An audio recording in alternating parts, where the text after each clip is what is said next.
Почитувани, добар ден. Започнуваат вестите на Канал 8. Општина Кочани се уште не го пуштила во употреба електричниот скутер што беше набавен пред крајот на минатата година. Причината за тоа е што не биле завршени царинските и други формалности, а од локалната самоуправа велат дека всушност немаат реална потреба од такво возило. Електричниот скутер што го нарача претходната локална власт на општина Кочани се уште стои спакуван во најлони. Досега никој не направил сефте за да го провози по улиците на градот. Набавката на возилото ја реализираше бившиот градоначалник Димитровски, но му остави задача на својот наследник Илиев да најде пари во општинскиот буџет и да ја плати. Освен скутерот, во пакет беше набавен и полнач на електромобили, што веќе е монтиран пред зградата на општина Кочани, ама и него новата локална власт го наследи како неплатен мираз. На последната седница на Советот имаше прашање до градоначалникот што се случува со целата инвестиција, со што повторно се актуализираше прашањето за оправданоста од некои јавни набавки. Дали во општина Кочани се користи набавениот електричен скутер, и ако не се користи, која е причината за тоа? Првиот човек на општината рече дека службите во локалната самоуправа се соочуваат со административни процедури што го закочиле возењето на електричниот скутер. Пред неколку дена се завршија процедурите околу царинињето, бидејќи тој е дојден можеби повеќе од месец дена, меѓутоа заради процедурите околу хомологацијата, за која што немавме документација, и тоа е возило кое не се увезува толку често во Македонија, значи немаше пропратна документација и не беше потребно поголемо време за да се обезбеди хомологација, и со тоа сега се направени сите чекори да дојде до цариниње и да возилото се стави во функција. Меѓутоа, ако ме прашате зошто ќе го користиме, немам одговор за тоа што не знам. Според Илиев, претходните јавни набавки што биле реализирани, но не биле платени, се уште го отежнуваат финансиското работење на општината. Нашите дневни планови кои ги правиме за финансирање од буџетот ни се нарушуваат со вакви непредвидени набавки и притисоци кои ги добиваме од страна на добавувачите на ова опрема, кои ни се закануваат постојано, како што беше за компјутерите, за тревата на игралиштата, сега за скутерот. Значи ние во последно време се соочуваме секојдневно да излеваме надвор од нашите планови кои се предвидени за плаќање на обврските, се со цел да санираме дел од овие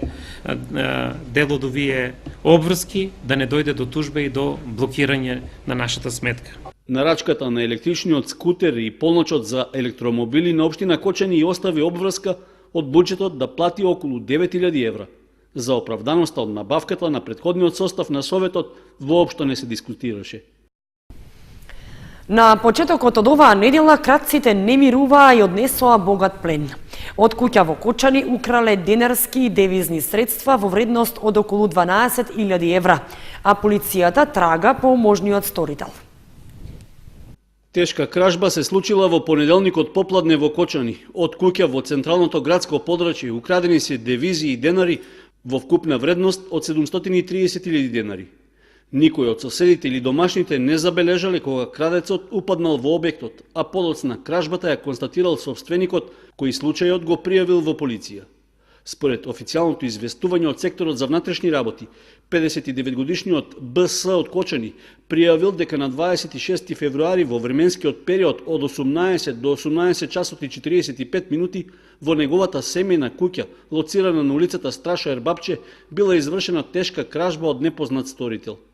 Крадецот со употреба на соодветен алат ја отворил влезната врата од куќата, се качил на спратот и ги пребарал сите простории.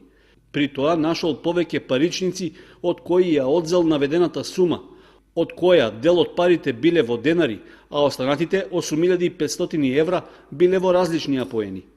Од полицијата не соопштуваат други детали во врска со кражбата, вообичаено потврдувајќи дека работат на расчистување на случајот и на откривање на можниот сторител. Ова е една од поголемите кражби во последните 6 месеци на територијата на општина Кочани. Минатото лето за слична вредност беше оштетено комуналното предпријатие Водовод, кога две лица украдоа специјален електричен кабел за пумпи за топла вода од работната единица Геотерма. Тогаш сторителите беа откриени и заработија кривични пријави. Полицијата во Виница се пофали со помалку инциденти во 2017 година во споредба со минатите години. И сообраќајките биле намалени за 11%, но зголемен е бројот на жртви. Минатата 2017 година виничани помалку го прекрашувале јавниот ред и мир во однос на претходните години. За 31% е намален бројот на пријавени прекрашоци. Од 62 прекршоци, дури 23 биле со физички напад, 17 завршиле со тепачка, а најголем дел од сторителите биле на возраст над 25 години. Во делот на јавниот поредок констатирани се 38 прекршоци, од кои 27 се од Законот за јавна чистота. Интересен е податокот дека по Законот за оружје констатирани се дури 10 прекршоци. Во текот на 2017 имало и најмногу протести, дури 25, од кои најголем дел се организирани од граѓанската иницијатива за заедничка Македонија.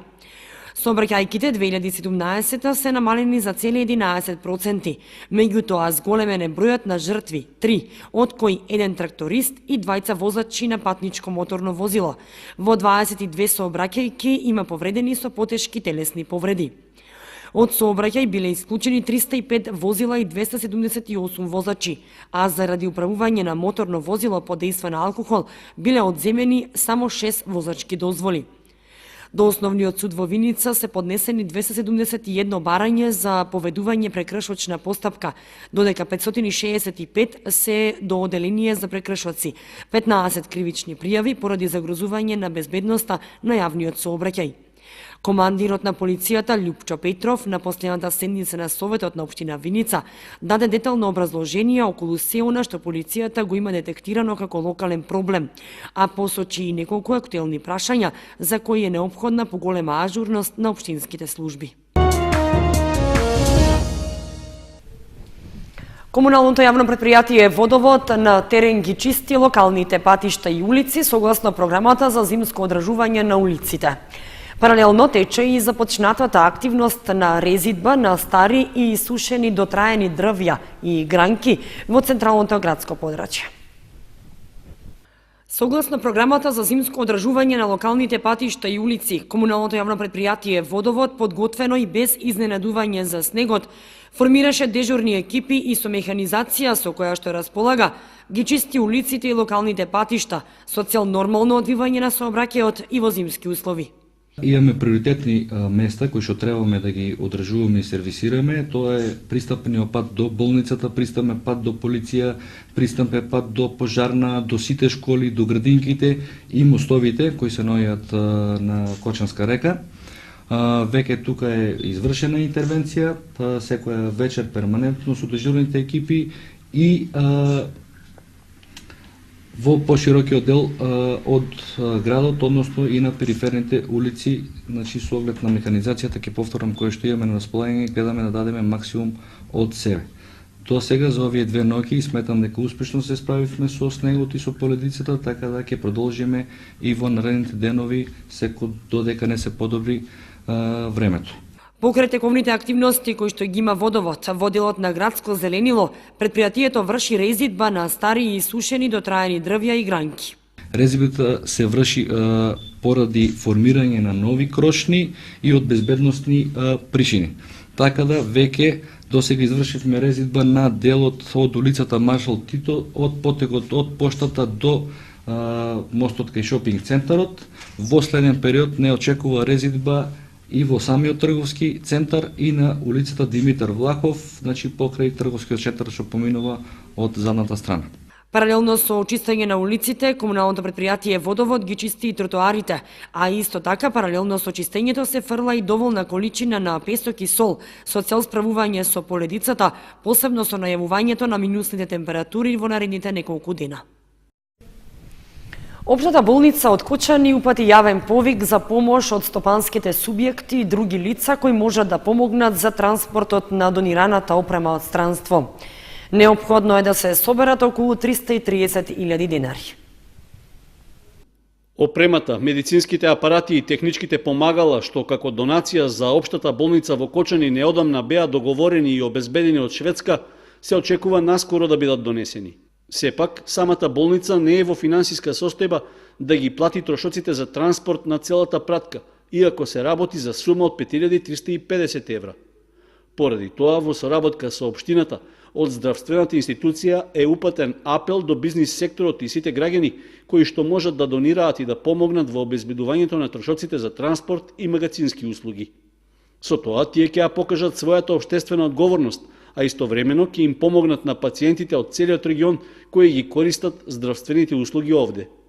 Во апелот е наведена и сметката за донации на болницата, како и другите неопходни податоци за да можат заинтересираните да ги уплатат паричните средства. Инаку медицинската опрема и уредите ги донира хуманитарната организација Hand till Hand од Шведска, а нејзините представници на крајот на јануари ја посетија општината и најавија дека се работи за опрема која што најмногу недостасува на нашата здравствена установа.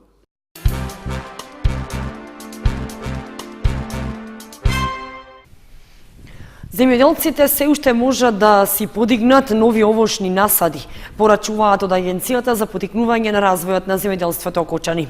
Своите барања за повраток на средствата ќе можат да ги поднесат на огласот во август или септември. Оние пак кои подигнале нов насад до крајот на 2017 ќе аплицираат на огласот што се очекува да излезе во март или април. Лозаро-овоштарите може да подигнат нови лозови и овошни насади, потенцираат од Агенцијата за поттикнување на развојот на земјоделството Окочани. Секој кој што ќе подигне нов овошен насад во овој период, ќе може да аплицира на програмата за враќање на средствата, позната кај земјоделците 50-50. Оние кои што го имат насадот подигнат до крајот на 2017, заклучно со 31 декември, ќе бидат ќе аплицираат на оглас кој што се очекува да излезе сега некаде периодот март или април, а оние кои што ќе го подигнат насадот од 1 јануари па сега се до крајот до кога што дозволуваат временските услови, тоа е некаде до средината на март, ќе ги поднесат своите барања во наредниот оглас кој се очекува некаде август или септември. Значи, секој оној кој што има подигнато нов насад, целата документација за набавка на садниците, на сите оние дополнителни работи кои што се признаваат во овој оглас, како што се столпчиња за оградување и жица, нека си ги чуваат своите документи уредно и при објавувањето на огласот можат да дојдат кај нас во Агенцијата за поттикнување на развојот на земјоделството. Ние ќе им ги спремаме комплетно сите документи и ќе ги аплицираме електронски, бидејќи тоа се поднесува електронски, за да може да го остварат своето право на повраток на средствата 50%. Огласот за аплицирање за повраток на дел од средствата кои ги инвестирале за подигнување на овошни насади треба да излезе во март или април, информираат од Агенцијата. Земјоделците ќе бидат покриени од 50 до 75% трошоците, зависно од тоа дали се работи за млад земјоделец и какво е подрачјето каде што се инвестира. До сега за оваа намена се исплатени повеќе од 1,1 милион евра на повеќе од 400 земјоделци.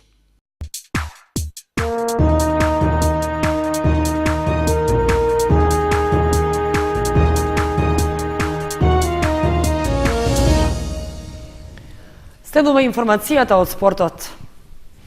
Членови на планинарското друштво Согово од Кочани беа учесници на маршот што по повод годишнината од февруарскиот поход го организираа нивните колеги од Делчево. Во чест на големиот партизански подвиг февруарскиот поход, планинарите од Делчево го организираа традиционалниот планинарски марш, што секоја година се одржува во февруари. На маршот учествуваа поголем број планинари од регионот, меѓу кои и членови на планинарското спортско друштво Согово од Кочани. И покрај снегот и ниските температури, турата беше успешно реализирана.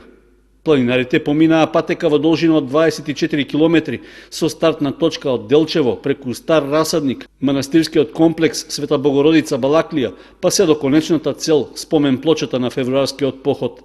Со тоа планинарите оддадоа почит на еден од најважните моменти од македонската историја и борбата за ослободување од фашистичкиот окупатор.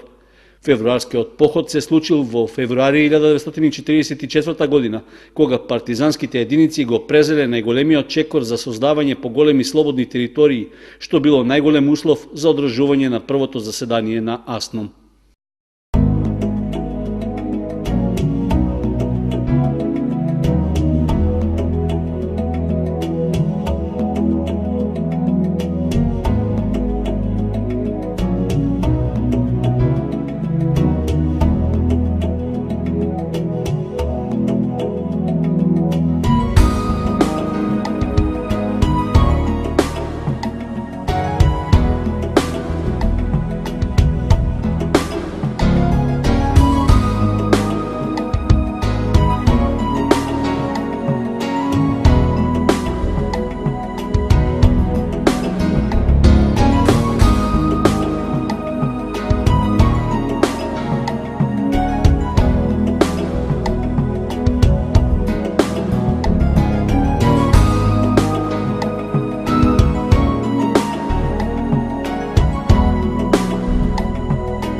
Почитувани, тоа беше се што ви подготвивме за ова издание на вестите на Канал 8. Останете и понатаму со нашата програма. Довидување.